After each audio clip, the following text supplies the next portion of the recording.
সম্বন্ধে বলবো। তড়িৎ কি? বলছে যখন আধান এক জায়গা থেকে অন্য জায়গায় যাবে তখন আমরা বলবো তখন সেখানে তড়িতের উৎপন্ন হবে। এবার তড়িৎ ক ধরনের হতে পারে? একটাকে বলবো স্থির তড়িৎ, একটাকে বলবো কি প্রবাহী তড়িৎ। স্থির তড়িৎ কি? একটা নির্দিষ্ট জায়গার মধ্যে যখন সীমাবদ্ধ থাকে তখন আমরা স্থির তড়িৎ বলবো। প্রবাহী তড়িৎ কখন বলবো? যখন একটা তড়িৎ পরিবাহীর মধ্য দিয়ে এক জায়গা থেকে অন্য জায়গায় প্রবাহিত হবে। এবার বলছে এখানে পরিবাহী কাকে বলবো? বলছে যত পদার্থ আছে পদার্থকে আমরা তিনটে ভাগে ভাগ করতে পারি। একটাকে কি বলবো? একটাকে বলবো পরিবাহী, একটাকে বলবো অর্ধ পরিবাহী, একটাকে বলবো কি অন্তরক। এবার বলছে পরিবাহী কাকে বলা হবে? বলছে যে সহজে তড়িৎ পরিবহন করতে পারে তাকে বলবো পরিবাহী। অর্ধ পরিবাহী খুব ভালো তড়িৎ পরিবহন করে না, আবার পরিবহন করতে পারে না তা এমন নয়, মোটামুটি করতে পারে, তাদের বলবো অর্ধ পরিবাহী। অন্তরক যারা একেবারে তড়িৎ পরিবহন করতে পারে না। এই পরিবাহী কথাটা আমরা এখানে আমরা এরপরে ব্যবহার করব তার হিসাবে। তারকে আমরা পরিবাহী বলে চিহ্নিত করব। এই তারের মধ্য দিয়ে যখন একটা তড়িৎকে এক জায়গা থেকে অন্য জায়গায় নিয়ে যাব তখন তাকে আমরা কি বলবো? প্রবাহী তড়িৎ। এই প্রবাহী তড়িতের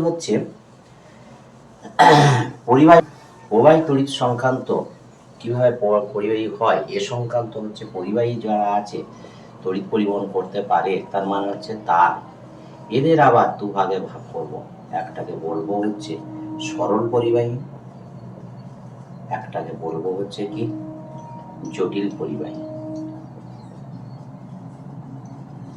এই সরল পরিবাহী কি?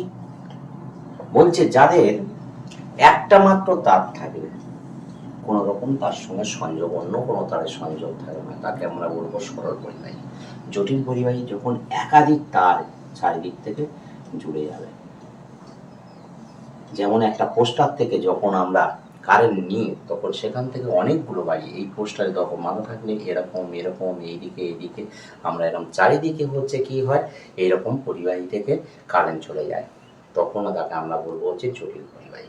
এই সরল পরিবাহী সংক্রান্ত একটা সূত্র আছে, সেটাকে আমরা কিসের সূত্র বলবো? ওহমের সূত্র। আর জটিল পরিবাহী সংক্রান্ত সূত্র আছে, তার নাম কি কারশফের, বা অনেক বই বলা হয় কিরশফ, অনেক বলা হয় কিরশফ এর সূত্র। এই তিনটে সূত্র নিয়ে আমরা এখানে আলোচনা করব, তার আলোচনা এবং তার গাণিতিক রূপগুলো আলোচনা করব। প্রথমে বলা হবে কি ওহমের সূত্র। ওহমের সূত্রটা কি আমরা এইখানটায় আলোচনা করব।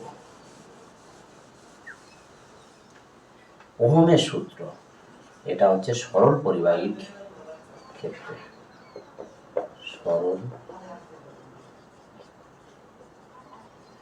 পরিবাহীর ক্ষেত্রে কি বলছে এইখান থেকে যখন একটা যাবে এ বি একটা তার আছে, বলছে যখন এই কারেন্ট যাবে এদিক থেকে প্রবাহ মাত্রা আই, কারেন্ট যাচ্ছে আই পরিমাণ, এদিক থেকে যখন এদিকে যাবে এটা হবে উচ্চ বিভব, এটাকে বলা হবে নিম্ন বিভব। এবার এখানে একটা জিনিস বলার ব্যাপার, বিভব কি জিনিস? বিভবটাকে আমরা জলের ক্ষেত্রে যদি ধরি এটাকে লেভেল বলা হবে, আর সেটা তড়িতের ক্ষেত্রে আমরা বলবো বিভব। উচ্চ বিভবটা সাধারণত কি হয়? পজিটিভ, এটাকে বলা হয় নেগেটিভ। বিভব বলতে যদি জল দিয়ে বোঝায় দেখা যাবে এইরকম,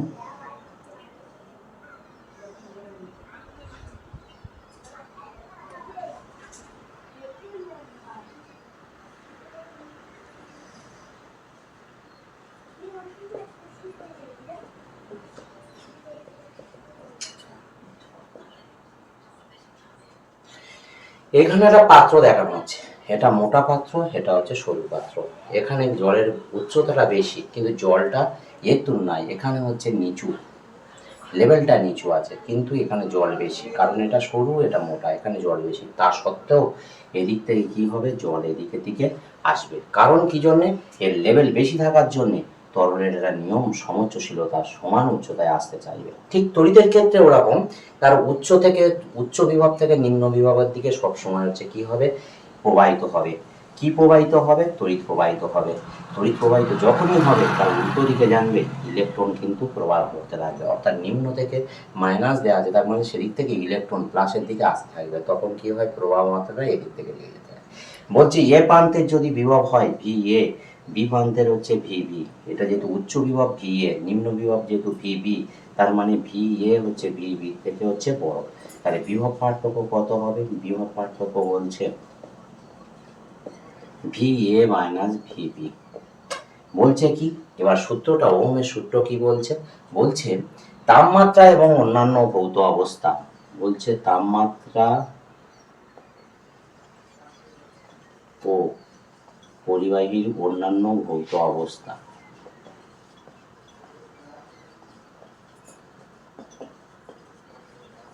অপরিবর্তিত থাকলে, অপরিবর্তিত মানে এর পরিবর্তন করা যাবে না, যদি পরিবর্তন করা হয় তাহলে কিন্তু কিছু হবে না। তাহলে বলছে কোনো পরিবাহী দুই প্রান্তের বিভব পার্থক্য